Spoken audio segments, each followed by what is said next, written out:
안녕하세요. 최창호의 컬러 매니지먼트 강의 오늘은 네 번째 시간입니다. 우리가 에피소드 1에서는 일종의 오리엔테이션을 했었죠. 우리 책의 특성이라든가 어떤 일종의 원칙이 있는지 주의할 점 등등을 봤었고요.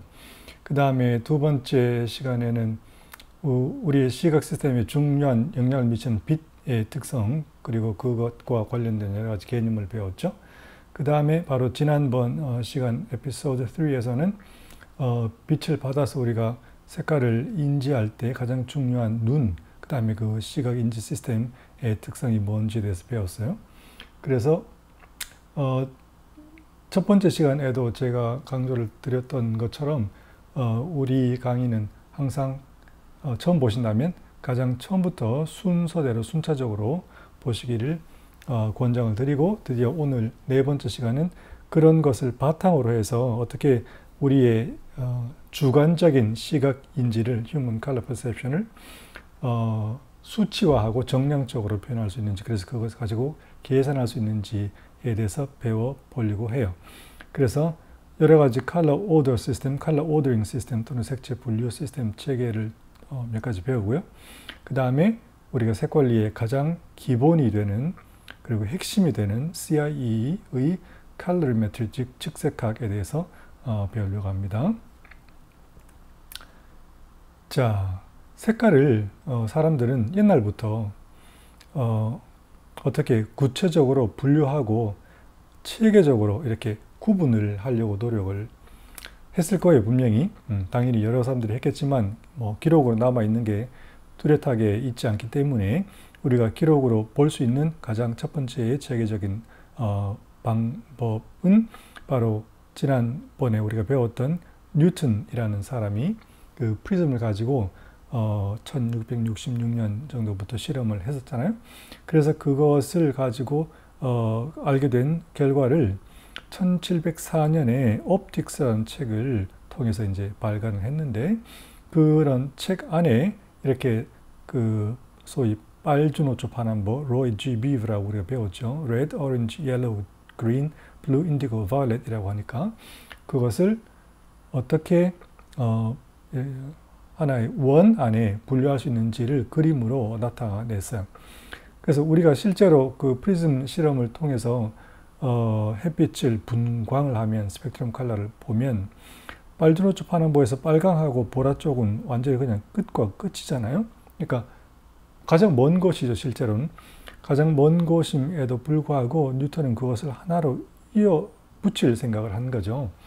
그래서 레드하고 지금 바이올렛하고 시작과 끝이 함께 붙어서 하나의 서클을 이루고 있는 거예요. 이런 것을 보통 우리가 색상환이라고 하고, 영어로는 컬러 휠, 컬러 서클, 또는 휴 서클 그렇게 말을 하는데, 이런 모양새는 마치 무엇과 이제 비슷한 건가 하면 우르보로스라는 그런 형상 또는 개념이 있어요.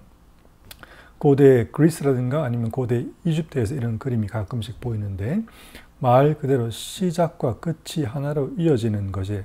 그래서 시작도 없고 끝도 없이 영원히 순환하는 것을 의미하는 거죠. 또는 영원한 생명을 의미하기도 하고, 마치 그런 형상으로 이제 표현을 하기 시작을 했어요. 이 이후로 이제 많은 사람들이 그렇게 원을 본따서 색상을 구분하고 분류하기 시작을 했는데, 그 이후로 한 200여 년 지나서 1870년대에 우리가 지난번에 그 색깔 인지를 배울 때 에발드 헤링이라는 사람의 반대색설이라는 게 있었잖아요. 자기는 예를 들면 헬므홀트라든가 아니면 제임스 클럭 맥스웰이 RGB 컬러가 삼원색이라고 생각한다는 거에 반대해서 자기는 그렇지 않은 것 같다. 예컨대 초록과 빨강, 그 다음에 파랑과 노랑이라는 것이 항상 반대적인 개념인 것 같다. 반대적이라는 것은 이런 두 개의 성질이 절대 한 번에 동시에 등장하지 않는다는 거예요. 그래서 자기는 네 개의 색상을, 휴를 가장 근본적인 펀더멘탈 또는 프라이머리한 색깔이라고 생각을 하고, 모든 다른 색상을 그 네 개의 기본 색상을 가지고 구현할 수 있다고 생각한다. 이렇게 말을 한 거죠. 그래서 그 사람이 1874년에 발간한 뭐 이렇게 생긴 독일 말이니까 좀 어렵잖아요. Das natürliche System der Farbempfindungen이라고 하는 건데 영어로 하면 The Natural System of Farb라는 게 컬러란 말이고요. Empfindungen이라는 게 senses란 뜻이에요. 그러니까 Color Sense의 Natural System 그런 뜻이란 말이죠. 그런 책을 통해서 이렇게 형상화를 했어요. 이 그림의 의미는 아주 간단해요. 자기가 기본 원색으로 생각한 이 네 가지 블루하고 옐로우하고 그 다음에 그린하고 레드가 있잖아요.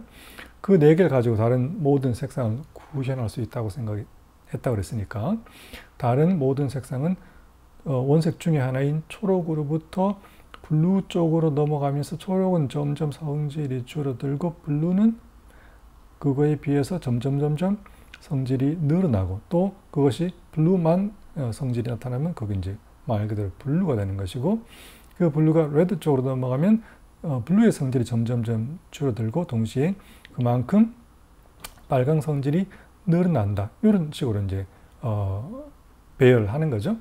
이런 식의 이건 컨셉을 나타내는 것이고요. 이런 컨셉을 따라서 다른 색상 휴들을 예시를 하자면 이렇게 이루어진다는 거예요. 당연히 그럴듯하죠. 이렇게 색상을 분류를 한 이제 예가 있고요. 중요한 그 컨셉 중에 한 개예요. 그 다음에 1900년 초에 미국의 엘버트 헨리 만셀이라는 사람이 있었어요. 만셀 색상환, 만셀 무슨 색표준 그런 말 아마 들어보셨을 터인데 이 양반의 그 색깔 시스템은 바로 우리가 뒤에서 배울 터인데 간단하게 말하면 색깔을 어떻게 체계적으로 분류해서 뭐랄까요 객관적으로 수치적으로 정하고 그 다음에 학생들에게 전달해서 어떻게 색깔을 뽑아 쓰게 좋게 할까 그런 연구를 많이 했거든요. 그래서 원래 자기의 일종의 뭐랄까요 그 임프레션 그 자기 원래 느낌 생각은 그 색깔들을 아이들이 가지고 노는 그 알록달록한 공 있잖아요. 그런 것처럼 이렇게 색깔을 구분해서 배치할 수 있을 것 같다라고 이제 생각을 한 거예요. 그래서 이 사람의 컬러 노테이션이란 1905년에 책에 보면 이런 그림이 실제로 나와 있는데 실제로 여러 가지 실험을 한 결과 이렇게 하는 것은 불가능하고 왜냐하면 각 색상마다 예를 들면 노랑이라든가 뭐 초록이라든가 아니면 파랑이라든가 색상마다 그 색깔의 색상의 밝기도 다르고 가장 전형적인 밝기라는 게 있죠. 밝기도 다르고 그 다음에 재현해낼 수 있는 그 순수한 정도, 즉 채도도 다 서로 달라지기 때문에 결국은 이렇게 동그랗게는 될 수 없고 서로 다른 높이와 서로 다른 뭐랄까요 이 거리를 가지는 약간 울룩불룩한 불규칙한 그런 모양새를 가진 입체밖에는 만들 수 없다 이렇게 이제 결론을 내렸어요. 그래서 이 사람은 이런 식의 모양을 만들어서 마치 이게 나뭇가지 같다 해서 컬러 트리라 그렇게 말을 했거든요. 어쨌든 이런 식으로 컬러를 분류한 아주 중요한 한 시스템이 있고요. 그 다음에 또 독일로 건너가서 요거의 영향과 사실은 요거의 영향을 받아서 독일의 유명한 그 뭐랄까요 생리학자라고 할 수 있겠죠. 윌헬m 오스트왈트라고 하는 사람이 있어요. 이 사람이 학계 유명한 학자인데요. 그 노벨상을 받았던 사람이에요. 학계를 은퇴하고 난 다음에 여러 가지 그 다양한 분야에 굉장히 관심을 가졌는데 그 관심을 가졌던 분야 중에 하나가 바로 색채 분류예요. 그래서 이 사람은 이 에발트 헤링의 네 가지 반대색을 바탕으로 받아들여서 이 만셀의 컬러 분류 시스템을 참고해서 자기의 어느 정도 독자적인 색채 분류 시스템을 만들었어요. 이 사람의 특징은 이것을 바탕으로 하되 실제로 마치 이 만셀이 여러 가지 색깔 칩을 만들어서 뭐랄까요 시각적으로 균등한 그 차이를 보이는 여러 가지 분류를 해냈듯이 실험을 통해서 마찬가지로 자기도 그런 여러 가지 색깔 칩을 만들어서 시각적으로 이렇게 하는 신호부 하는 것이 균등한 차이다라고 하는 것을 실험을 통해서 어느 정도 만들어낸 거죠. 차이점은 무엇인가 하면 이것을 기본 색상으로 하되 여기서는 입체라는 게 없거든요. 아직은. 왜냐하면 그 색깔이라는 건 휴만 있는 게 아니라 밝은 색깔, 어두운 색깔도 있으니까 당연히 다른 디멘션 차원이 들어오게 되고 그럼 자연스럽게 마치 이것처럼 3차원이 생기게 돼 있잖아요. 그래서 자기는 3차원을 만든 거예요. 그 3차원을 만드는데 이것과 다른 점은 어떤 색채, 색상 휴가 있으면 그 휴가 가장 뚜렷한 순수한 성질을 보이는 것이 하나 있을 것이고 그런 성질이 있을 것이고 그 다음에 그 색에다가 흰 물감을 점점 많이 타서 변해가는 어떤 색깔의 모양새가 있을 것이고 그 다음에 검정 물감을 점점점 많이 타서 변해가는 그런 그 변화의 모양새가 있을 것이다. 그래서 어떤 색깔이 가장 순수한 형태의 크로마가 가장 높은 상태에 그 다음에 화이트 물감을 점점점 많이 타서 흰색성이 높아지는 상태에 그 다음에 검은 물감을 점점 많이 타서 블랙니스가 높아지는 상태 이렇게 세 가지의 뭐랄까요 기준을 가지고 분류를 한 거예요. 이 사람과는 다른 기준을 가지고 분류를 한 거죠. 그렇게 분류를 했을 때 그 색상 솔리드, 여기 솔리드라고 하는 것은 입체를 말하는 건데 이 솔리드가 이렇게 더블 콘, 두 개의 콘 형태를 가지게 돼요. 이렇게 봐도 더블 콘이고 이런 식으로 봐도 더블 콘이 되는 거죠. 그래서 이 필름 오스트왈트는 1919년에 Der Farbkörper라는 것을 발간을 했는데 이 Farbkörper라는 게 뭐냐면 Farb라는 건 아까 여기서 봤잖아요. 색깔이라는 말이고 Körper라는 게 solid, body라는 뜻이 body. 그러니까 이런 색상 일종의 뭐랄까요 그 구조를 만들어낸 거죠.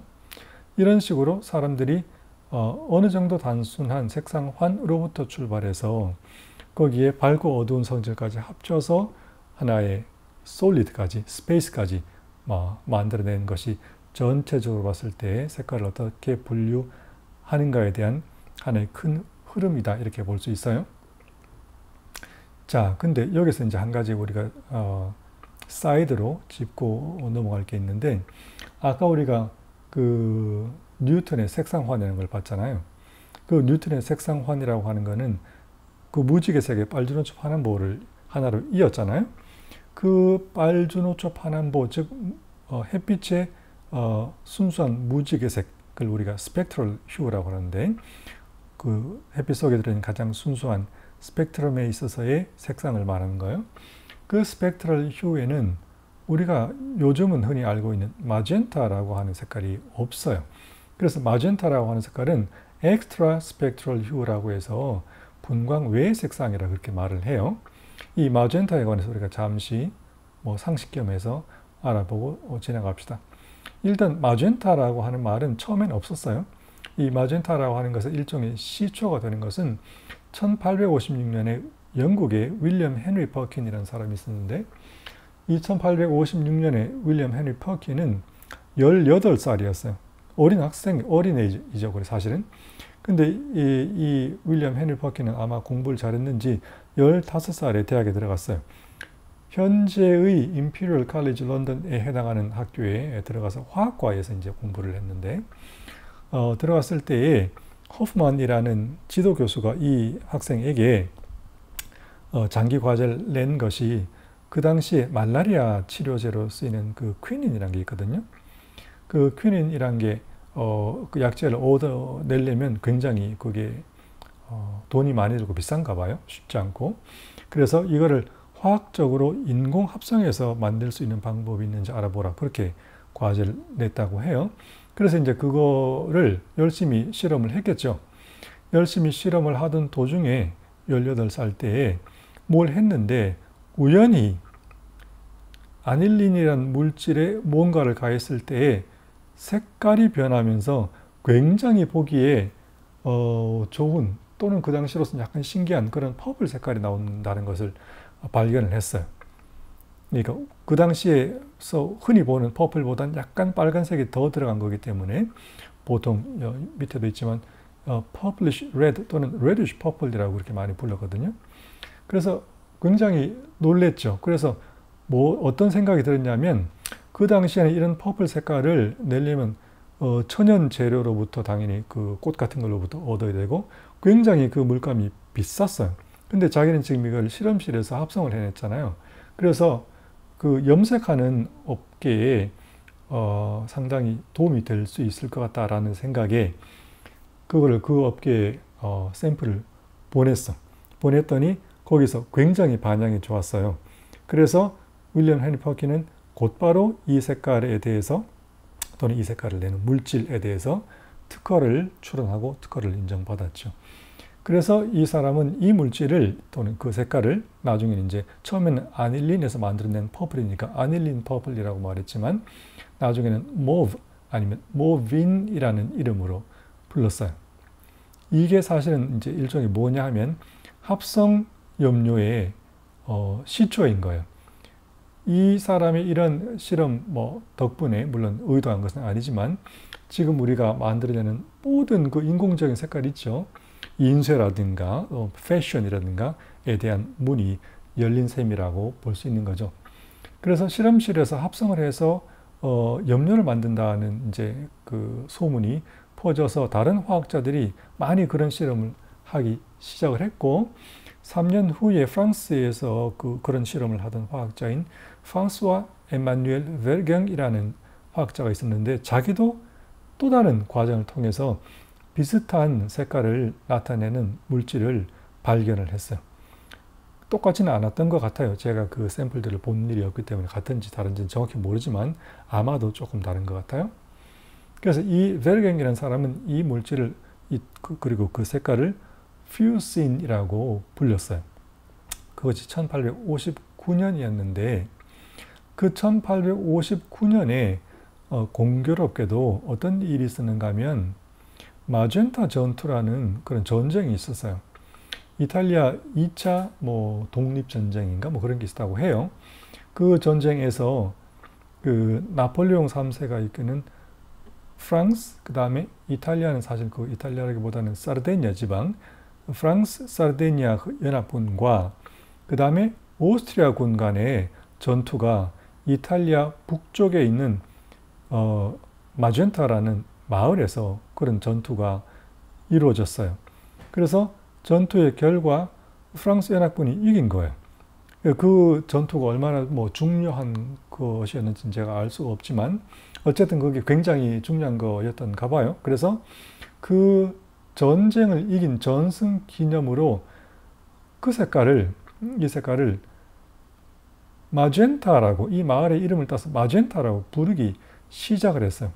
정확히 이 사람이 이 색깔을 그렇게 부르기 시작했는지 그거는 사실 나와 있지 않지만 아마도 정황상 그렇게 된 것 같아요. 그래서 이제 마젠타라는 이름을 가진 색깔이 등장을 한 거죠. 이 마젠타라는 색깔은 우리가 지금 알고 있는 마젠타하고는 조금 달라요. 제가 추정하건대 이 당시에 마젠타라고 부르고 퓨슨이라고 불렸던 색깔은 이런 색상이었던 것 같고요. LAB로 치면 대략 이런 정도가 되는데 LAB에 대해서는 우리가 조금 이따가 배우게 돼요. 제가 첫 번째 시간에도 잠시 강조를 했던 것처럼 제가 어떤 컨셉을 설명하기 위해서 그 설명에 필요한 다른 여러 가지의 컨셉을 제가 입을 벌리자마자 동시에 쏟아낼 수는 없다고 그랬잖아요. 그래서 순차적으로 그 다른 컨셉이 설명이 될 것이고 설명이 되면 이제 그 설명에 의해서 앞에 나왔던 말들이 더 이제 이해가 되기 시작할 것이다. 그렇게 말씀을 드렸죠. 지금도 마찬가지죠. LAB가 뭔지 모르더라도 이제 조금 있으면 알게 되니까 알게 되면 다시 와서 보시면 되는 거예요. 자, 지금 우리가 알고 있는 그 마젠타라고 하는 것은 특정하게 무엇을 말하는가 하면 물론 거의 비슷한 종류의 색깔이긴 하지만 인쇄에서 사용하는 삼원색 중에 하나인 마젠타를 말하는 거예요. 인쇄에서의 삼원색이 바로 사이언 마젠타 옐로우잖아요. 그 마젠타라고 하는 것은 빛의 삼원색 중에 하나인 그린을 흡수해서 우리에게 반사해주는 물질을 말을 하는 것이고 실제로 그 우리가 전형적으로 인쇄에 사용하는 마젠타는 이 색깔이고요. 그 다음에 이 색깔을 실제로 측정을 하면 스펙트럼 반사가 이렇게 돼요. 여기 550나노미터고 550나노미터 플러스 마이너스 한 25나노미터 사이가 여기가 초록이거든요. 보시다시피 초록을 거의 흡수하죠. 초록을 흡수하고 나머지를 반사하면 이게 마젠타가 되는 거예요. 근데 이 마젠타는 그렇게 순수한 마젠타는 아니에요. 그러니까 쉽게 말하면 우리가 인쇄에서 사용하는 삼원색 중에 하나인 마젠타는 초록을 완전히 흡수하지 못한다는 거죠. 여기 보시다시피 초록을 완전히 흡수한다면 여기 밑에까지 내려가겠죠. 근데 그렇지 않잖아요. 그러니까 별로 그렇게 순수함이 썩 좋은 상태는 아니다. 만약에 그 마젠타가 조금 더 순수하다면 어떤 색상을 띠게 되는가 하면 이런 색상을 띠게 되고 그 LAB는 이렇게 되고 실제 색상은 이렇다 차이가 있죠.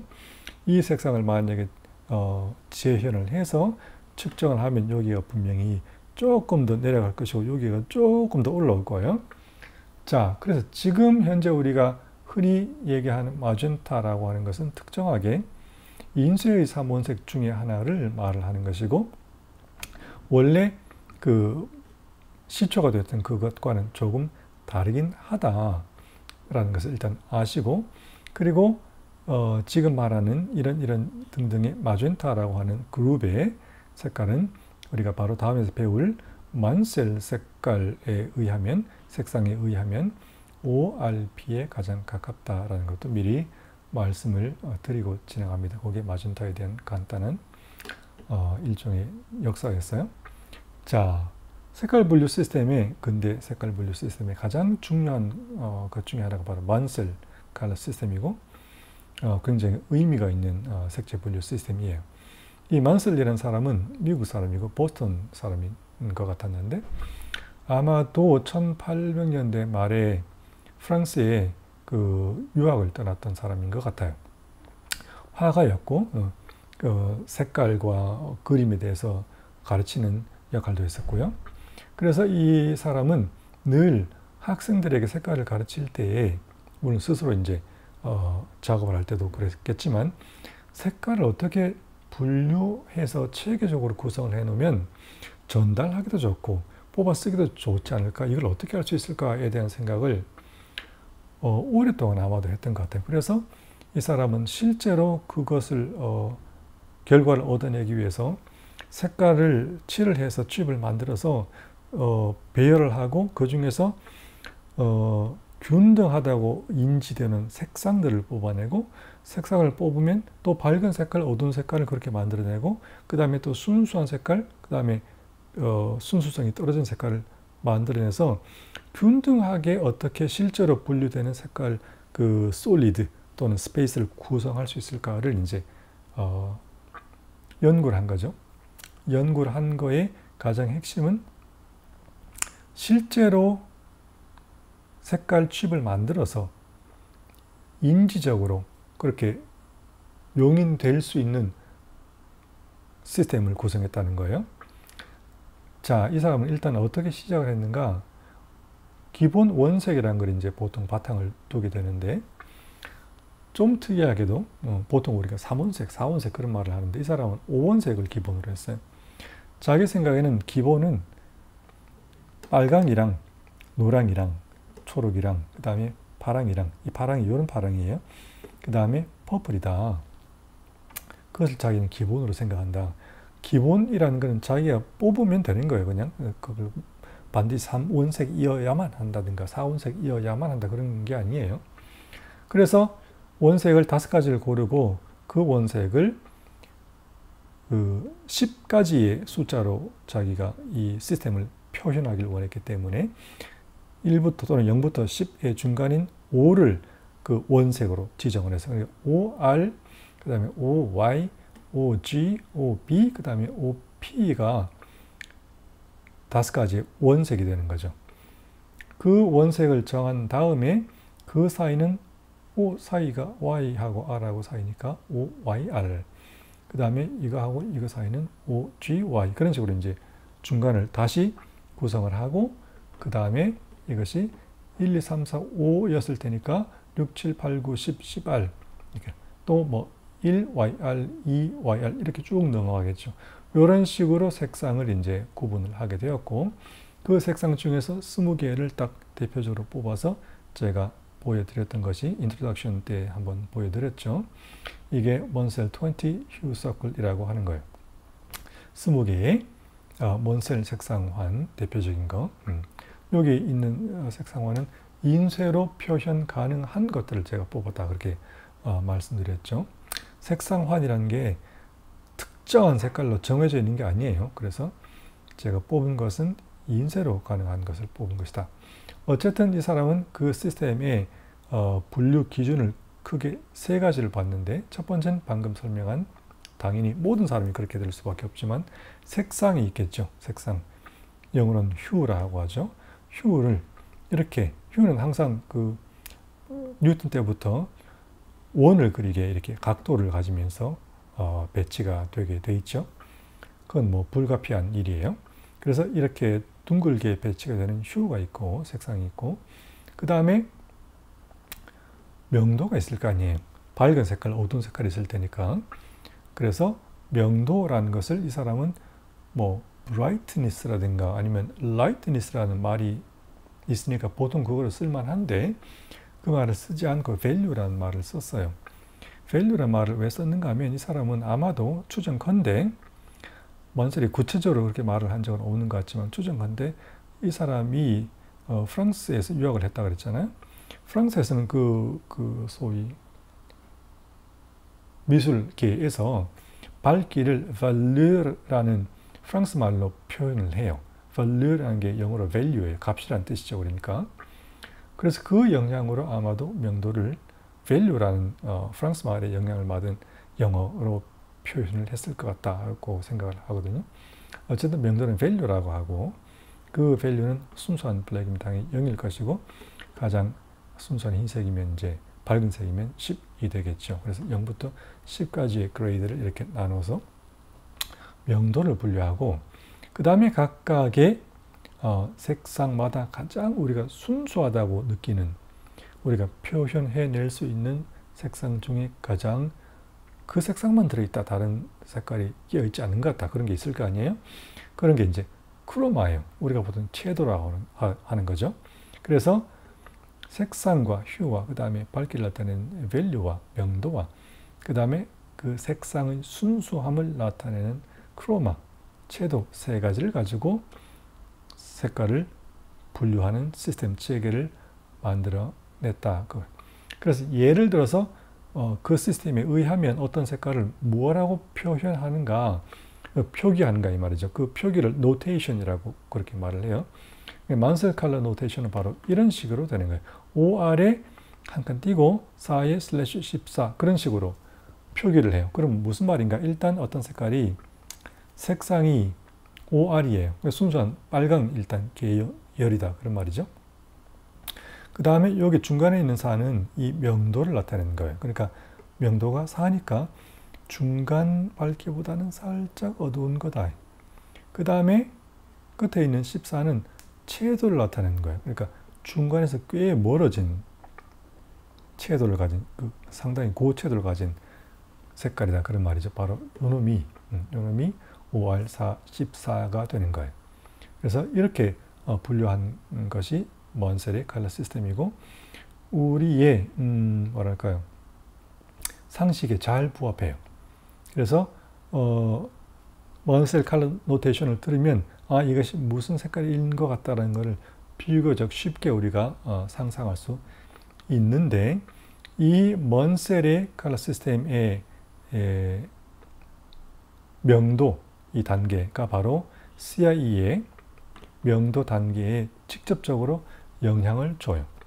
왜냐하면 이 사람은 아까 실제로 칩을 제작해서 시각적으로 어떻게 흘러가는지를 반복적인 테스트를 통해서 그 체계를 만들었다고 그랬잖아요. 그러니까 사람이 시각적으로 중간 밝기라고 느끼는 것, 그거보다 한 얼마 정도 더 밝다고 느끼는 것에 대한 실험이 이미 매우 잘 이루어져 있었기 때문에 그 밝기의 단계는 기계적인 측정치하고는 상당히 차이가 있기 때문에 사람의 시각을 반영하는 컬러 시스템을 만들려면 당연히 그 시각적인 실험을 통해서 만들어낸 데이터에 영향을 받을 수밖에 없으니까 거기에 큰 공헌을 한 것이 바로 이 먼셀 시스템이다 라고 일단 설명을 드리고, 그래서 실제로 그 먼셀 시스템에 의해서 색 표집을 실물로 칩을 만들어서 이렇게 배포를 하는 그 색 표집의 페이지들은 예를 들어서 보여드리면 이런 것이다. 이 색 표집의 페이지들은 실제로 KS 색 표집인데요. KS 색 표집은 먼셀 시스템하고 거의 똑같이 만든 거기 때문에 이거하고 거의 같다고 보시면 돼요. 자, 그 다음에 우리가 또 하나 알고 지나갈 것은 스웨덴의 NCS 컬러 시스템이라고 하는 게 있어요. NCS는 내추럴 컬러 시스템이라고 하는 건데, 아까 우리가 에발트 헤링의 그 책 이름 봤었죠? Natural System of Color Senses라고, 거의 그대로 딴 게 내추럴 컬러 시스템이죠. 실제로 바탕이 바로 에발트 헤링의 사원색이에요.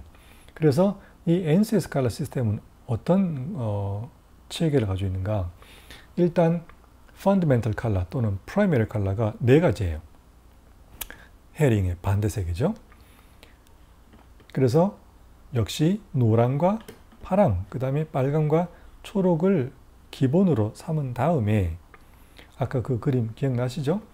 노랑에서 빨강으로 갈 때 Y10R이라고 하면 노랑에다가 빨강을 10 정도 더 섞었다. 그러니까 노랑은 90이 되는 거죠. 자동으로. 그러니까 노랑 90에 레드를 10 정도 섞은 상태의 색상, 이런 식으로 이름을 붙여나가는 거예요. 중간에 넣으면 Y50R 되겠죠. 그러면 사실은 이거는 55에 50R이 되는 거죠. 그런 식으로 색상을 분류를 하고, 그 다음에 아까 우리가 그 오스트팔트 색채계 기억나시죠? 거기서 마찬가지로 이 색깔들 한 색상 안에서의 여러 가지 밝고 어둡고 뭐 순수하고 또는 뭐 약간 멍하고 하는 색깔들은 어떻게 설명을 하는가 하면 이렇게 WCS라는 글자를 가지고 나타냈는데, 이게 무슨 뜻인가 하면 이 S라고 하는 거는 슈바스라는 거예요. 슈바스라는 게 독일 말로 블랙이란 말이거든요. 그러니까 이거는 블랙니스, 검정 성질을 나타내요. 그 다음에 여기 W는 영어로 화이트가 아니고 독일 말의 바이스예요.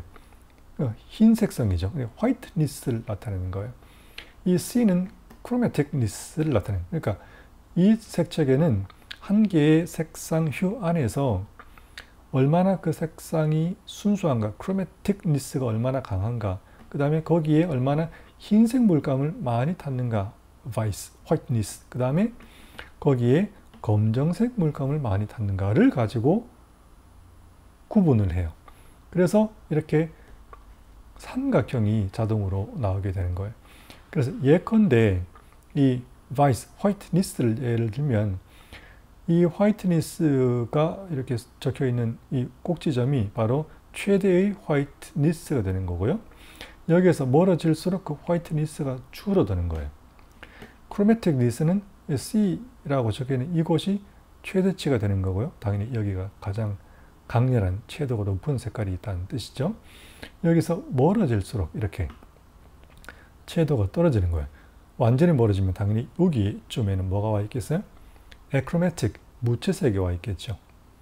그 다음에 여기 슈바스는, 즉 블랙니스는 여기가 타위에, 여기 최대치예요. 그 다음에 여기서 이렇게 멀어질수록 검정색을 안 탔다 그 말이죠. 이해되시죠? 그러니까 각각의 꼭지점이 탑이라고 생각하시면 돼요. 그래서 컬러 노테이션을 어떻게 하는가, 이런 식으로 나타내는 거예요.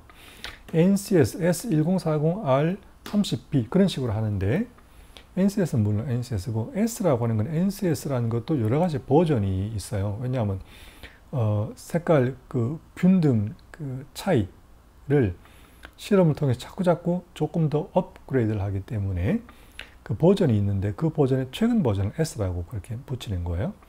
그 다음에 1040R30B에서 이 R30B는 아까 우리가 봤던 색상을, 휴를 나타내는 거고요.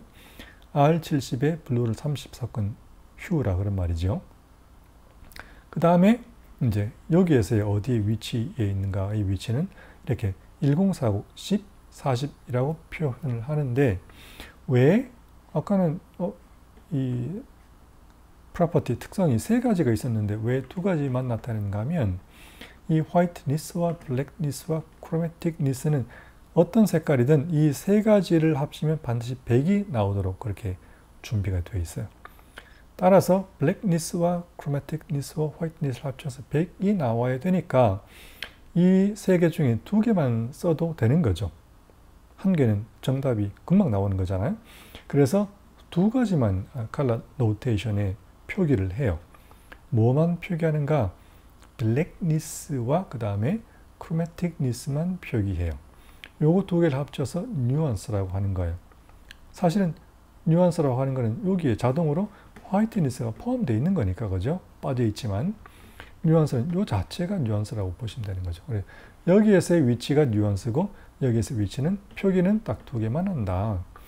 그러니까 블랙니스는 10이고 그 다음에 블랙니스가 적단 말은 블랙 잉크가 별로 안 들어갔단 말이죠. 그 다음에 크로매틱니스는 40이다. 중간 정도의 채도를 가지고 있다. 그러면 화이트니스는 자동으로 50이 되는 거죠. 그렇게 색깔을 분류해서 표기하는 그런 시스템을 사용을 하는 것이다. 에버트 헤링의 사원색 반대색에 기반을 두고 있는 것이다. 그 다음에 분류는 블랙니스와 그 다음에 크로매틱니스와 그 다음에 화이트니스로 분류를 하는 것이다. 자, 그래서 예를 들어서 두 가지의 색상을 보여드리면 Y80R은 이렇다. R이 80이니까 상당히 빨간색이 많고요. 그 다음에 얘는 R30B니까 R이 70이고 블루가 30 들어가 있단 말이죠. 그런 색상은 요런 것이다. 그런 거예요. 그래서 예컨대 아까 본 R30B인데 1040 뭐냐? 슈바츠가 즉 블랙니스가 10이니까 블랙니스가 별로 없다는 거지. 그러니까 블랙으로부터 멀다는 거예요. 여기 있다는 거지. 그 다음에 크로매틱니스가 40이니 여기가 크로매틱니스가 탑이니까 여기서부터 중간 정도에 있다는 거예요. 어디? 여기. 그죠? 여기 있다는 거죠. 그러면 자동으로 세 가지 화이트니스까지 합치면 100이 나와야 된다고 그랬으니까 화이트니스는 자동으로 50이죠. 그래서 어떤 색깔을 말하는 것인가? 뭐를 요놈 말하는 거죠. 1040 R30B는 이 색깔을 말하는 것이다. 그렇게 표기를 하는 거예요. 자, 그래서 가장 중요한 색채 분류 시스템 두 가지를 알아봤고요. 이 색채 분류 시스템 두 가지는 잊지 마실 것은 이거는 실물색 표집이 요점이에요.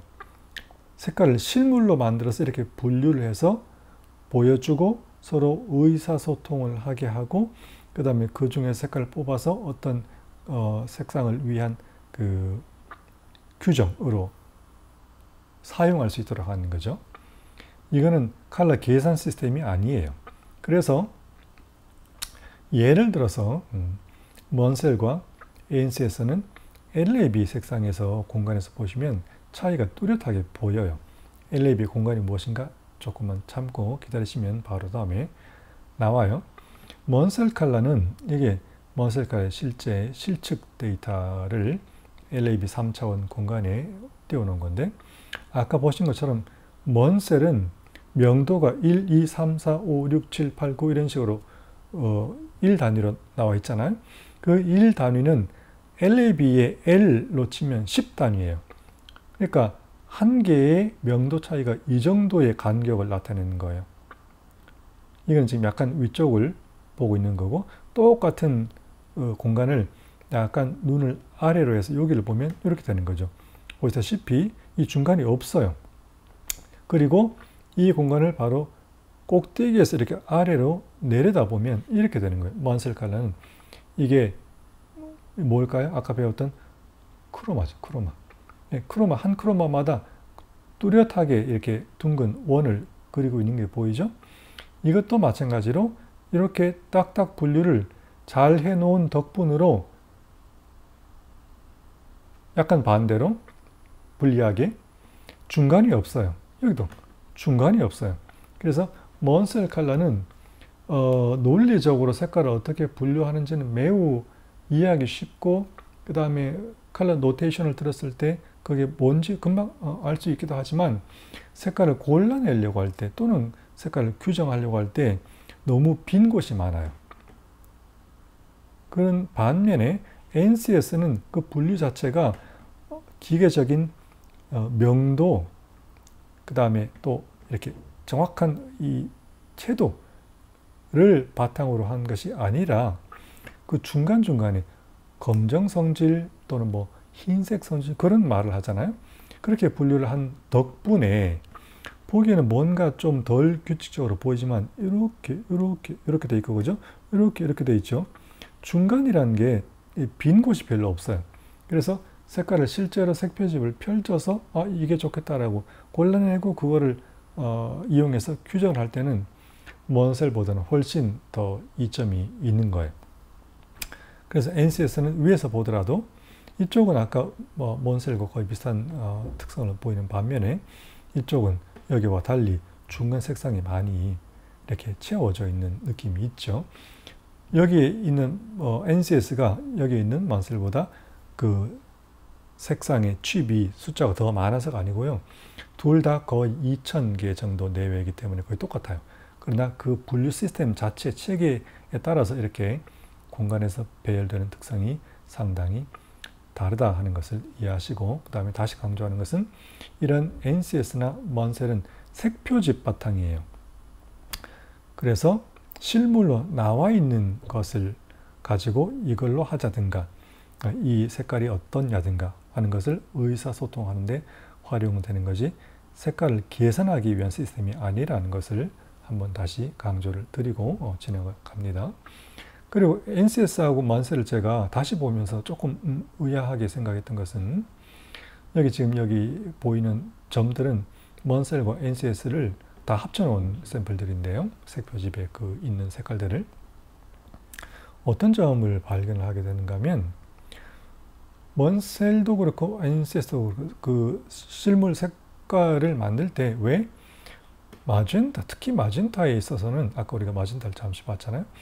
마젠타에 있어서는 색상이 그다지 충분하지 않을까라는 것을 옛날에는 몰랐는데 이걸 준비하다가 알게 됐어요.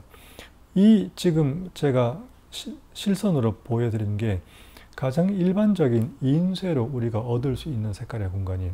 인쇄는 마젠타, 그 다음에 옐로우, 사이언 쓰죠. 보통의 인쇄로도 이 마젠타는 그냥 쉽게 얻을 수 있는 것인데도 불구하고 먼셀에도 NCS에도 이런 마젠타가 없고요. 아까 잠시 보여드렸던 굉장히 채도가 높은 마젠타 하나 있었죠. 그 마젠타는 실제로 일본의 그 잉크 업체인 토요 잉크에서 칼레이도라는 제품을 만들고 있는 굉장히 고채도의 인쇄 잉크예요. 그 칼레이도 인쇄 잉크를 쓰면 이 정도의 마젠타가 나올 수 있어요. 얻을 수 있다는 거죠. 그래서 얻을 수 있는데, 즉 실물로 재현이 가능한데도 불구하고 먼셀과 NCS는 아직도 그 화려한 채도가 높은 마젠타는 거의 가지고 있지 않다. 그래서 먼셀과 NCS 둘 다 색표집을 업데이트를 할 건지 그건 모르겠지만 할 때 특히 마젠타에 있어서 좀 더 많은 샘플을 재현을 해서 포함을 시킬 필요가 있을 것 같다라는 생각을 해요. 일단 그걸 전해드리고, 이렇게 컬러 시스템 또는 컬러 색체계라든가 이런 컬러 스페이스라든가 이런 데 대해서 만약에 좀 더 구체적으로 전문적으로 알고 싶고 더구나 어떤 논문을 쓴다든가 하는데 사용을 하고 싶다면 제가 두 가지 책을 권해 드리는데, 물론 제가 읽어서 이제 이런 준비도 하고 그 다음에 책을 쓸 때 참고를 한 책이겠죠. 그 중에 한 개는 여기 보시는 Bibliographical History of the Study and Use of Color 라는 책이에요. From Aristotle to Kandinsky라고 5대부터 현대까지 그 색책에 대해서 어떤 시스템이 노력들이 있어 왔는지를 적어 놓은 책인데, 이 책은 둘 다 페이지는 약 400페이지 정도 되고요.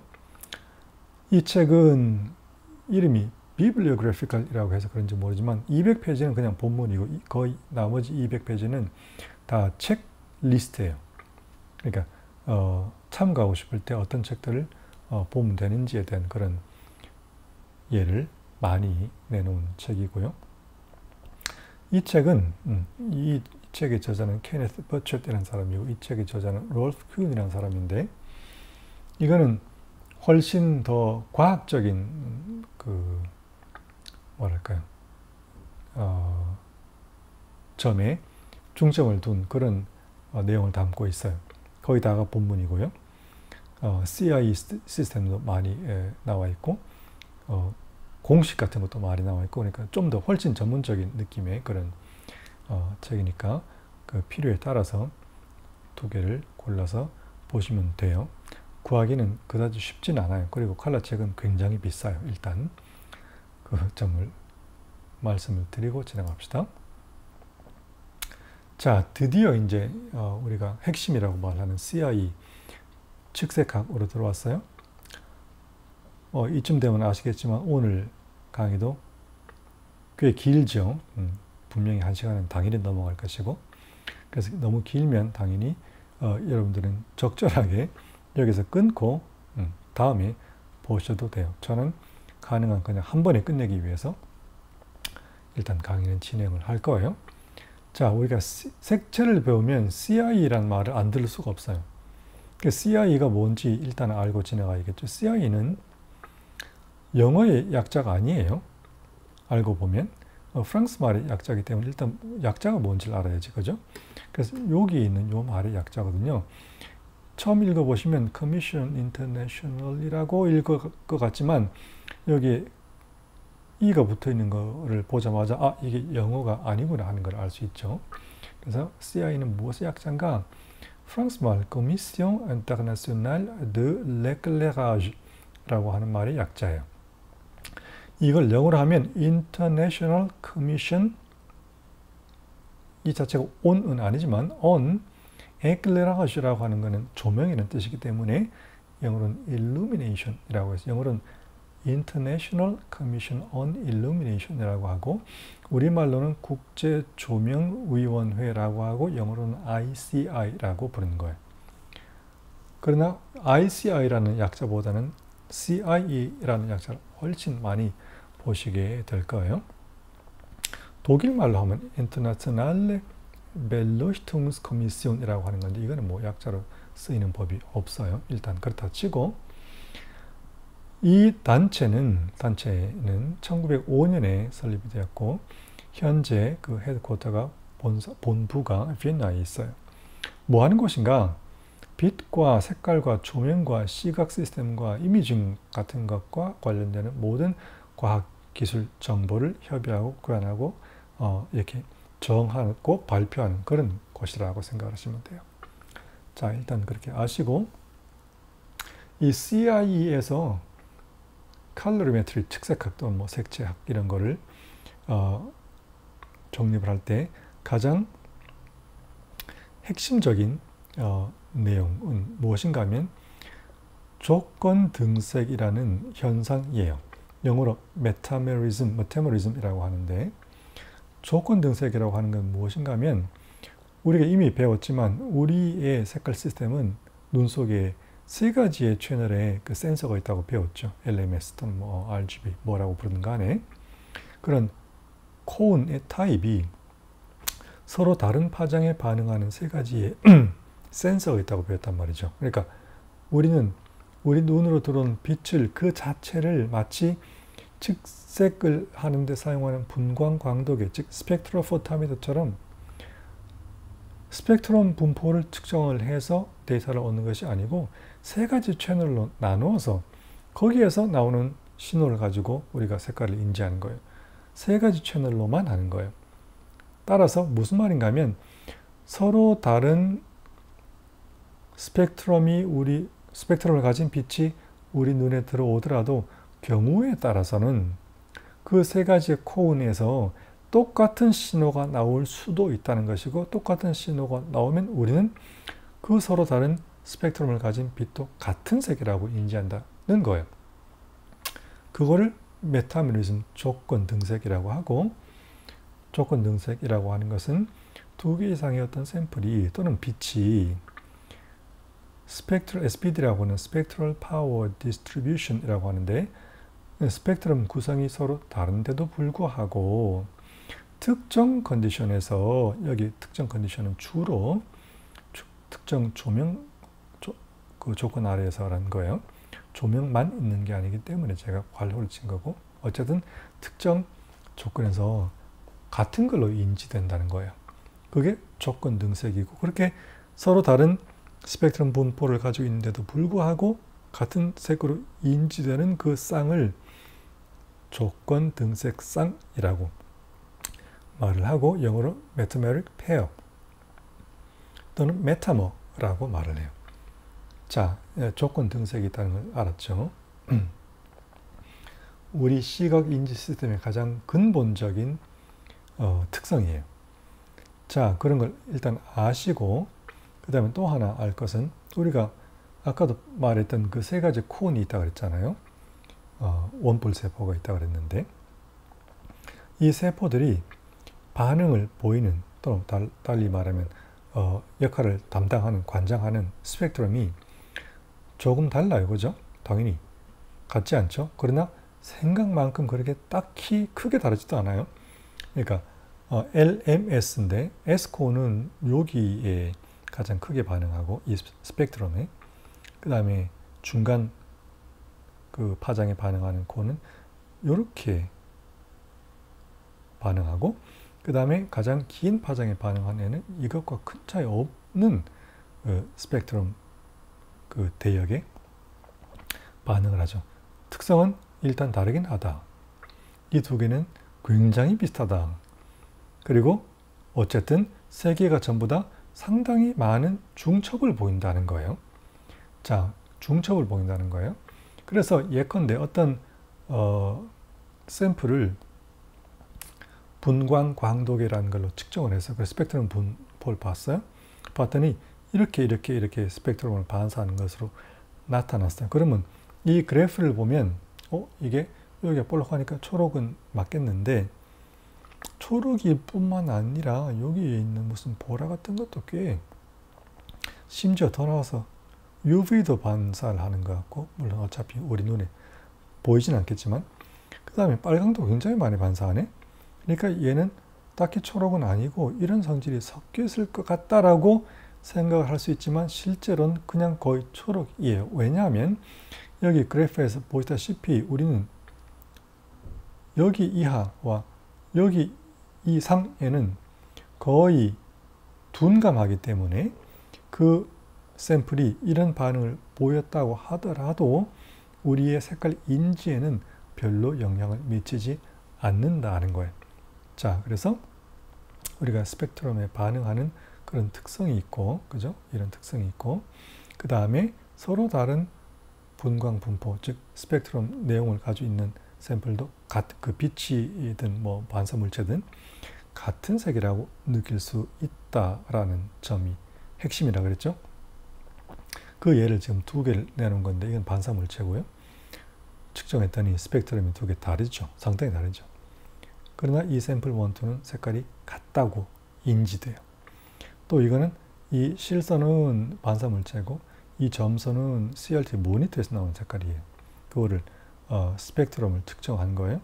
이게 이제 SPD죠. Spectral Power Distribution. 이 두 개가 이렇게 다른데도 이 두 개는 같은 색이라고 인지된다는 거예요. 그래서 메타메리즘이라고 하는 게 시각 인지에 굉장히 중요한 특성이다라고 하는 점을 딱 짚고 넘어가요. 우리가 지난번에 뭘 배웠는가 하면 색깔을 주관적인 인지 현상인데 그거를 정량화해서 측정을 하고 숫자로 만들고 그걸 계산을 하려면 데이터가 필요하다. 데이터는 물체를 비추는 빛의 데이터, 그 물체의 반사 데이터, 그 다음에 사람이 어떻게 스펙트럼을 통해서 색깔을 인지하는지에 대한 사람에 대한 데이터가 필요하다 그랬는데 사람에 대한 데이터가 아직 안 나온 셈이거든요. 그걸 이제 어떻게 얻는지를 보시면 CIE 칼로리메트리, 즉 측색학이라고 하는 것이 어떻게 핵심을 이루는지를 이해를 하시게 돼요. 그래서 CIE 측색학의 핵심은 바로 여기에 있는 거예요. 그 핵심은 우리가 컬러 매칭 익스페리먼트라고 색 일치 실험이라고 하는 게 바로 모든 컬러 매지먼트 시스템의 핵심이라는 거예요. 어떻게 그거를 알아냈는가? 1920년대 말에 사람들이 이런 실험을 했어요. 사람의 색깔 인지 특성을 알아내기 위해서 아까 조건 등색 현상이 있다고 그랬으니까 어떤 색깔을 세 가지의 다른 채널로 나누어서 어떻게 섞었을 때 같은 색이라고 일치를 보이는지 같은 색이라고 인지하는지에 대한 실험을 하는 거예요. 그래서 실험 내용은 이래요. 자, 자기가 이 실험을 하는 피실험자라고 생각을 하세요. 실험할 게 있으니까 좀 오라 해서 갔어요. 갔더니 방에 들어갔는데 방이 어두워요. 어두운 방이에요. dark area. 그리고 여기 앉아보라고 해서 앉았지. 앉았더니 벽이 있어요. 벽이. 여기 벽이에요. 벽을 자세히 봤더니 벽에 지금 구멍이 뚫려 있어. 또 자세히 봤더니 그냥 구멍이 아니라 그 구멍이 두 개로 나눠져 있고 이게 구멍이 막혀 있는 게 아니고 그 구멍 안에 다시 공간이 또 있어요. 그러니까 이 벽이 잘 보니까 채워져 있는 벽이 아니라 안에 공간이 있는 벽이었단 말이죠. 상황이 그려지죠. 벽이 있고 어두운 공간이고 구멍이 뚫려 있고 구멍 두 개로 나눠 있고 나눠진 그 구멍 안에 공간이 두 개가 있다는 거예요. 자, 그래서 뭐 하면 돼요? 라고 했더니 이 실험을 하는 사람이 한쪽에다가 어떤 색깔을 딱 특정한 색깔을 가진 불을 딱 켜놨어.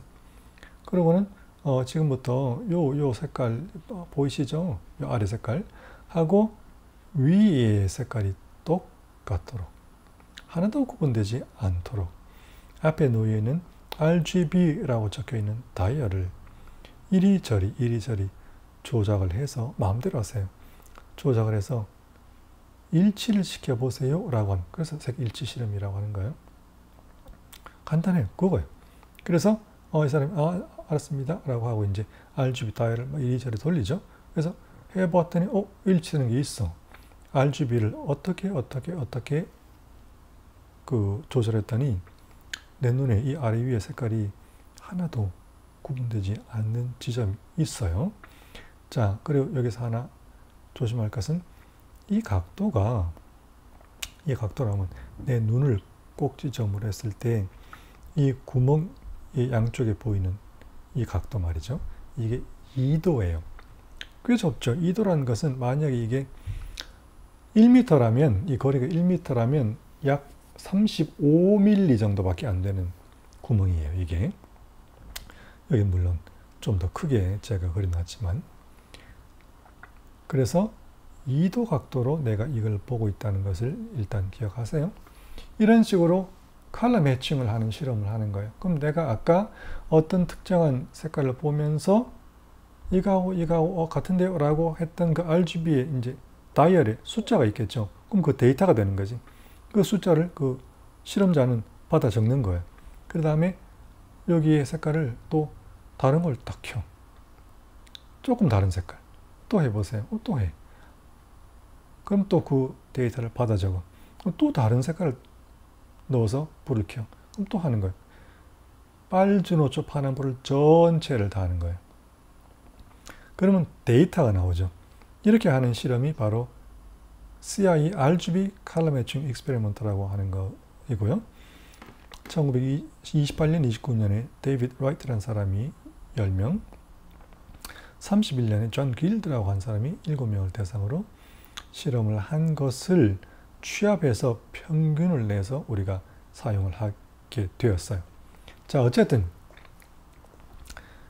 그렇게 평균을 내서 데이터를 얻어 보니 그 그래프는 어떤 모양을 가지게 되었는가 하면 이런 모양을 가지게 되었어요. 무슨 말인가? 이게 31년 제정한 RGB 컬러 매칭 펑션이라고 하는 컬러 매칭 함수라는 거죠. 데이터인데 이게 0이고 여기 플러스고 여기가 마이너스예요. 어떤 데이터는 음수, 마이너스 값을 가진다는 것이 밝혀졌어요. 무슨 말인가? 여기에 RGB 불을 켰으면 RGB는 0부터 뭐 100이든 0부터 얼마든 0부터 얼마까지 플러스만 있었겠지 당연히. 여기서 어떻게 색깔을 빼내요? 빼낼 수는 없는 거 아니야. 더하면 더하는 거지. 빼낸다는 건 0이 되는 거지. 0 이하로 갈 수는 없는 거 아니에요? 그런데 왜 여기에 음수가 마이너스가 나왔는가? 실험을 하다 보니 알게 된 것은 어떤 특정한 색깔을 딱 끼워서 그 피실험자에게 이제 매칭을 해보세요라고 했을 때 어떤 이 색깔은 이걸 아무리 조작을 해도 매칭이 되진 않아요. 절대 매칭이 되지 않아요. 그러면 그때는 어떤 방법을 쓰는가 하면 여기 이제 램프가 3개 더 있는 게 보이죠? 이게 역할을 하는 거예요. 여기 똑같은 건데 램프를 일부를 더 추가를 해 줬을 때 비로소 매칭이 되는 거예요. 그러면 여기서 추가를 해서 비로소 매칭이 됐다는 것은 이 조절로부터 그 색깔을 여기서 추가한 색깔을 뺀 것과 마찬가지 결과를 나타내기 때문에 그래서 여기에서 음수 값이 나오는 거예요. 얘는 뺄 수는 없는 거 아니에요. 뺄 수 없기 때문에 여기에서 추가를 해서 매칭을 했다면 여기에서 실질적으로 뺀 것과 같은 거다 그런 뜻이에요. 그래서 컬러 매칭 펑션에 그 데이터가 이렇게 나왔어. 그런데 이 사람들이 실험 결과를 보고 불편하게 느꼈어요. 음수를 별로 좋아하지 않았어. 음수는 문제점이 있기 때문에 예를 들어서 현실적으로 그 당시에 색깔을 측정하는 칼로리미터라는 것을 이미 개발하고 있었는데 그 칼로리미터는 눈에서 RGB 3가지 콘이 어떤 반응을 보이는가를 일종의 emulate, 본따서 그 반응을 본따서 데이터를 얻어서 색깔을 계산하면 색깔이 이렇다라고 이제 우리가 정량화 할 수 있는 기계인데 음수를 만약에 사용하기 시작하면 그 3가지 채널 가지고 기계를 만들 수가 없어요. 3가지를 더 붙여야 돼요.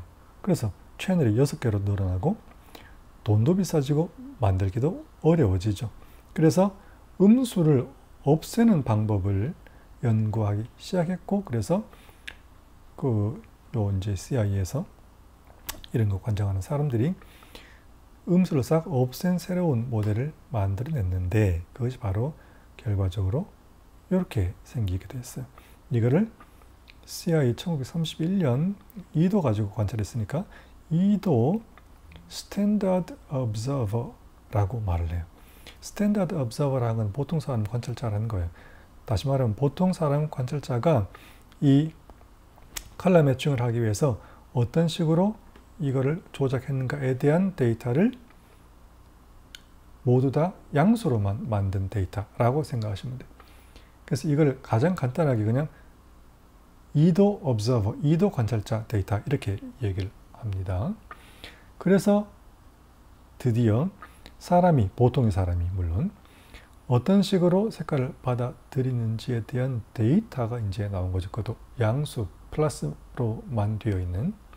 그래서 이 데이터와 그 관찰자 데이터와 그 다음에 광원의 데이터와 그 다음에 그 광원을 반사하는 물체의 데이터를 이제 서로 곱해서 취합을 하면 드디어 어떤 숫자가 3가지가 나오는데 그 3가지 숫자를 대문자 XYZ라고 하고 이것을 3자극치라고 하는 거예요. try 3 stimulus 자극 value 치 값이란 말이죠. 그래서 이미 컬러 매칭 실험을 할 때 여기에서 값이 나온 게 있죠. 이것도 3자극치고요. 이렇게 만든 것도 3자극치고요. 이것을 계산해서 나온 값도 3자극치예요. 그러니까 3자극치라는 이 XYZ만 말하는 것은 사실 아니에요. 일반적으로 이제 우리가 3자극치라고 말하면 이거를 말하는 것이다. XYZ는 이런 과정을 통해서 나온 색깔에 대한 숫자이다. 자, 그리고 조금 더 이제 구체적으로 그 3자극치라고 하는 XYZ라는 값이 어떻게 나오는지를 한번 알아봅시다. 광원, 그 다음에 물체, 그 다음에 방금 설명했던 표준 관찰자 데이터가 들어간다 그랬죠. 예컨대 어떤 물체가 있는데 그 물체를 어떤 빛이 비추고 있죠. 이 빛은 딱 보니까 D65 햇빛이네요. 보니까 이게 이렇게 반사를 보이는 물체에다가 빛을 비출 거 아니에요. 그러면 이 물체의 반사를 해서 우리가 결국은 빛을 보겠죠. 그 빛은 이 빛이 이렇게 만나서 변형되어서 나온 결과니까 이렇게 되는 거예요. 이 결과는 뭐냐? 각각의 스펙트럼에서 여기가 만약에 뭐 500이라면 또는 뭐 450이라면 이 스펙트럼 강도를 이 스펙트럼 강도와 곱하는 거예요. 그러면 이게 나오는 거예요. 아주 간단해요. 그래서 이거로 곱한 결과가 눈에 들어온다는 거지, 말하자면.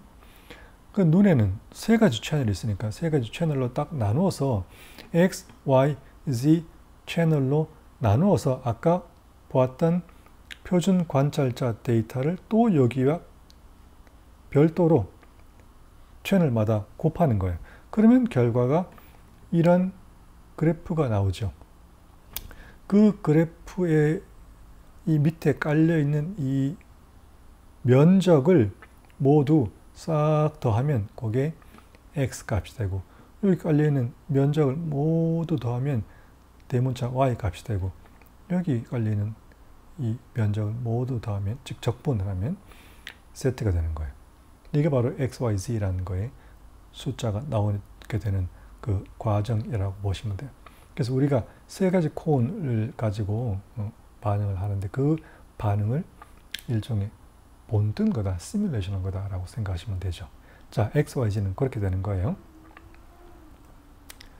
자, 근데 XYZ가 나왔는데 사람들은 또 다른 뭐랄까요, 필요성을 느껴요. XYZ라고 하는 건 세 개가 나오니까 값이 당연히 3차원 공간으로 그래프로 그려낼 수 있죠. 근데 그 XYZ라고 하는 3차원 공간을 그려보시면 매우 찌그러져 있고 뭔가 불편해, 보기. 그래서 이거를 2차원으로 단순화시켜서 쉽게 뭔가를 표현할 방법이 없을까? 라고 하는 또 필요성을 느끼게 돼요. 그래서 그거를 하기 위해서 사람들이 간단한 변형 과정을 거쳐서 2차원으로 그것을 표현할 수 있는 방법을 알아내는데 그것이 바로 CRE XYZ 소문자예요. 근데 XYZ 소문자인데 이 소문자 ZZ라고 하는 것은 등장하지 않아요. 왜냐하면 그 이유는 이래요. 이 그래프를 얻게 되는 과정은 아주 간단해요. 3차원의 XYZ에서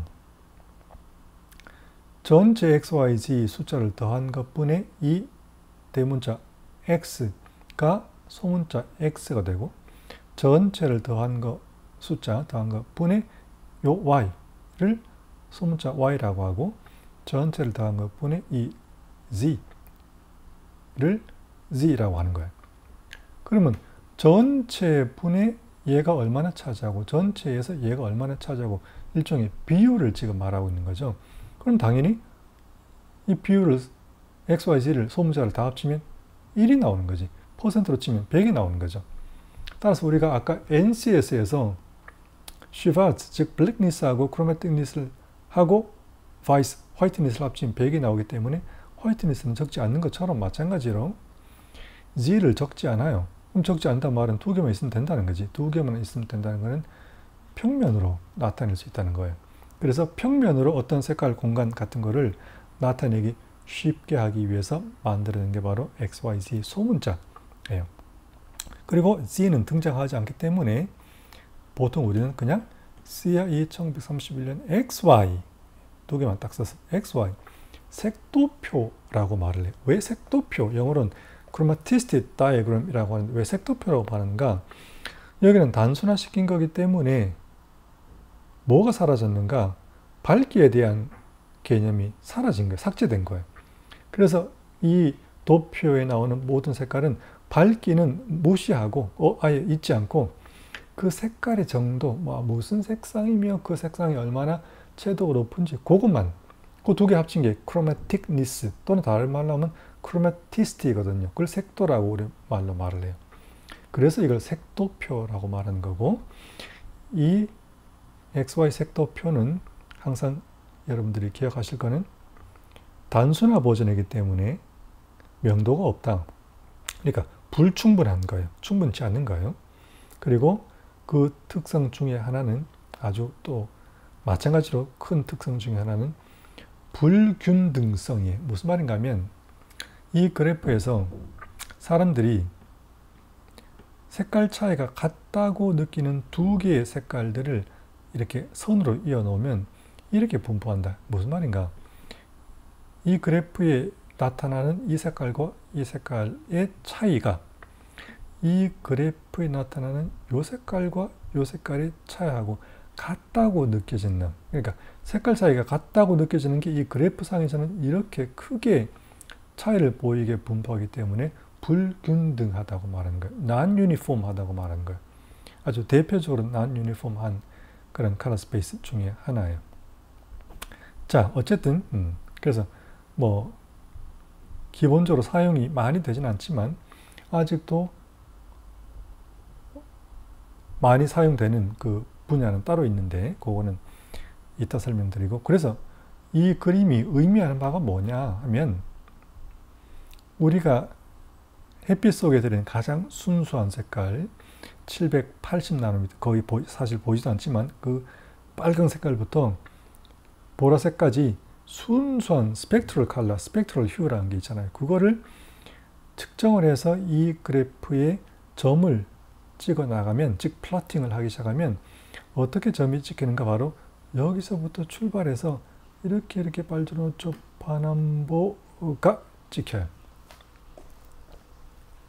그 출발과 빨강, 끝인 보라를 자를 대고 딱 선을 그으면 이렇게 이어지죠.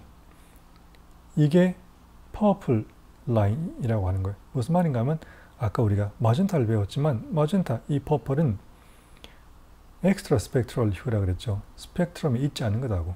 그러니까 스펙트럼은 여기서 시작해서 여기서 이미 끝난 건데 그걸 이어주면 비로소 여기에 퍼플, 마젠타가 등장을 하는 거예요. 자, 이 의미는 바로 그거예요. 그래서 이 가장자리의 선을 뭐라고 부르는가? 햇빛의 순수한 스펙트럼에 들어있는 휴들이라고 해서 스펙트럴 로커스 또는 스펙트럼 로커스, 로커스라는 건 궤적이라는 뜻이에요. 스펙트럼 로커스라고 말을 하고, 여기 있는 것들이 가장 최고의 채도를 가지고 있는 애들이에요. 그리고 여기는 이은 것을 퍼플 라인이라고 한다 그랬죠. 그 다음에 여기 지금 세 개의 점을 이은 삼각형이 보이는데 이 점들이 우리가 CIA RGB 컬러 매칭 실험할 때 사용했던 그 RGB 원색들이에요. 이 CI XY 색도표에서는 특징이 뭔가 하면 빛을 섞어서 뭔가를 표현할 때 그 빛의 삼원색 RGB를 딱 점을 찍고 직선을 그으면 그 직선 안에 들어오는 색깔 공간을 그 RGB 원색은 표현 가능해요. 그 RGB 컬러 매칭 실험할 때 원색이 바로 이거니까 당연히 그 색깔을 직선으로 이으면 그 RGB는 섞어서 이런 색깔들을 표현 가능했던 거죠. 그럼 이것들은 뭐냐? 바로 아까 우리가 그것만 섞어서는 매칭이 되지 않았던 색깔들이 있었다 그랬잖아요. 그 색깔들이 바로 이런 색깔들. 아시겠죠? 자, 그리고 여기를 보시면 이 XY 크로마티시티 다이어그램에서 우리가 알 수 있는 것 중에 하나는 어떤 색깔에 대해서 우리가 표현할 때 그 색깔의 주파장은 무엇이다, 이런 말을 할 때가 가끔 있어요. 그 주파장이라는 게 무슨 말인가 하면 어떤 색깔을 측정해서 XY 값이 나오면 여기 좌표가 찍혔다고 가정을 해봅시다. 그 색깔을 보는 광원이 있을 거 아니에요. 그 광원에 또 좌표가 여기라고 쳐봅시다. 그러면 그 광원의 좌표와 그 샘플의 좌표를 직선으로 이었을 때 이 만나게 되는 스펙트럼 로커스의 그 위치의 파장을 주파장이라고 말을 해요. 기호로는 람다 D라고 말하고요. 이 람다라고 하는 것은 파장을, 웨이브랭크를 보통 람다라고 그렇게 말을 해요. D라고 하는 것은 다미넌트한테 주된, 그래서 주파장을 람다 D라고 말을 한다. 만약에 어떤 샘플이 여기에 찍혔고 조명은 역시 똑같은 거라면 쭉 이으면 여기 있겠죠. 주파장은 요게 주파장이 되는 거예요. 근데 만약에 어떤 샘플을 측정을 해서 XY 값을 찍었는데 좌표가 여기에 있다 쳐봐요. 그러면 그 광원과 이으면 여기 있지 않죠. 여기는 파장이 아니거든. 스펙트럴이 아니고 엑스트라 스펙트럴이라고 그랬잖아요. 그러면 그때는 어떻게 하는가?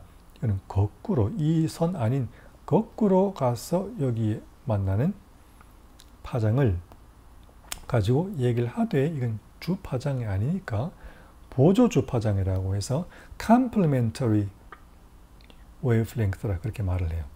그래서 직선을 이었을 때 이쪽에 해당하는 샘플이 있으면 그건 거꾸로 이은 직선을 가지고 보조 주파장이라고 얘기한다. 그래서 C라고 complementary라는 거를 붙여서 람다 C라고 우리가 얘기를 한다. 그런 게 있다는 걸 아시고, 그 다음에 어떤 색깔이 얼마나 순수한, 즉 채도가 높으냐를 이 공간상에서는 뭐로 표현하는가?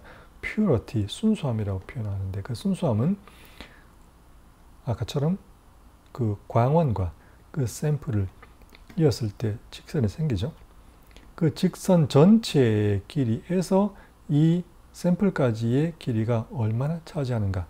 즉 A 플러스 B, A, B 보이죠? 분의 A가 얼마나 차지하는가를 가지고 순수함을 나타내는 것으로 사용을 하기도 한다. 자, 일단 그것까지 아시고 이 XY 색도표에서 우리가 실제로 사용을 하는 것은 두세 가지예요. 그 두세 가지가 무엇인가? 첫 번째, 여기 보이는 이 곡선은 뭐라고 이름이 붙어 있는가? 블랙바디 커브라고 하고, 어떨 때는 플랭키안 로커스라고 해요. 플랑크라는 거는 막스 플랑크라는 그 독일의 물리학자 이름을 딴 거고요. 로커스라고 하는 거는 역시 궤적이죠, 이게. 쉽게 말하면 세곤도 곡선이에요. 세곤도 배웠죠, 우리가 에피소드 2에서. 세곤도를 말할 때 그 세곤도의 특정한 색깔은 바로 이 곡선 위에 나타나게 되어 있어요. 그래서 색 온도가 몇 켈빈이라고 말할 때 그 색깔은 바로 여기 위에 있다라는 것을 XY 색도표에서 우리가 알 수 있고요. 그 다음에 우리가 다음 언젠가에 모니터 캘리브레이션을 배울 터인데, 모니터 캘리브레이션을 하려면 반드시 흰색의 색깔을 우리가 정해야만 해요. 그 흰색의 색깔을 정할 때 크게 두 가지의 방법이 있는데, 그 중에 한 가지가 바로 지금 여기에 있는 이 색온도 곡선 위에 있는 몇 켈빈이라는 말로 정할 수가 있고, 5500 켈빈, 5000 켈빈 그렇게 정하면 반드시 이런 색깔들 중에 한 개가 결정되는 거예요. 그렇게 하는 방법이 있고, 두 번째 방법은 여기에 묶여 있을 필요는 없잖아요. 나는 이 흰색을 좋아할 수도 있고, 이 흰색을 좋아할 수도 있지, 이 흰색을 좋아할 수도 있고. 그러려면 몇 켈빈이라는 숫자로는 그거를 나타낼 수가 없죠. 그래서 그건 어떻게 나타내는가? 그냥 X 값과 Y 값의 좌표를 조합해서 나타내면 되는 거예요. 그래서 XY 좌표의 값을 우리가 사용할 텐데 0.319, 0.346 이런 말처럼, 그럴 때 바로 이 XY 좌표를 사용하게 될 것이고, 그 다음에 아까 또 잠시 설명했지만 이 XY 색도표는 특징 중에 한 개가 빛을 가지고 혼합을 할 때, RGB 3원색을 가지고 혼합을 할 때 그 RGB 원색의 좌표를 찍으면 세 가지의 점을 직선으로 이어놓은 그 공간 안에 색깔들이 그 RGB 원색들이 나타낼 수 있는 색깔 영역이 된다 그랬잖아요. 그래서 우리가 주로 모니터의 색 영역을 표시할 때 이 그림을 자주 사용을 해요. 바로 그 이유 때문에 모니터는 RGB 빛을 가지고 색깔을 섞어서 다른 색깔 여러 가지를 만들어내는 거니까요. 그래서 주로 그렇게 세 가지로 사용한다. 모니터의 색 영역을 볼 때, 표시할 때, 그 다음에 그 모니터에 또 캘리브레이션 할 때 우리가 몇 켈빈이라고 하든가 아니면 XY 값을 뭐라고 딱 지정해서 화이트 포인트를 정할 때 사용을 한 것이다. 자, 그리고 여기서 정리를 하면서 주의할 것. CIE에서 만든 이 XYZ나 그것을 변형해서 만든 소문자 XYZ 색책에는 특정한 우리가 보고 느끼는 색깔을 지칭하는 것이 아니라는 거예요. 이것은 어떤 두 개의 빛이나 혹은 반사물체가 같은 XYZ Tri Stimulus Value 3자극치를 가지면 같은 색으로 인지한다는, 매칭이 된다는 것이 핵심이에요. 그래서 그 색깔 우리가 공부할 때 대부분의 사람들이 보는 로이 S. 번즈의 그 2019년 책에 보시면 이렇게 나와 있어요. XYZ나 대문자 또는 XYY 이 좌표들은 어떤 컬러 어피어런스라는 건 내가 보고 느끼는 컬러란 말이에요. 컬러의 직접적인 그 색깔 규정으로 절대 사용해서는 안 된다라고 나와 있어요. 그 점을 일단 이해하시고 그 다음에 이 두 컬러 스페이스는 매우 유니포미티가 균등성이 낮은 컬러 시스템이다. 그래서 이 점을 극복하기 위해서 사람들은 또 노력을 시작을 하는데 그 이야기는 바로 다음에 이어지겠죠. 오늘 사실 끝까지 하려고 했는데 너무 힘이 들어서 안 되겠으니까 지금 오늘은 제 선에서 저는 여기서 끊고 다음 시간에 이어서 나머지 이야기를 해봅시다. 자, 그럼 다음 시간에 보죠.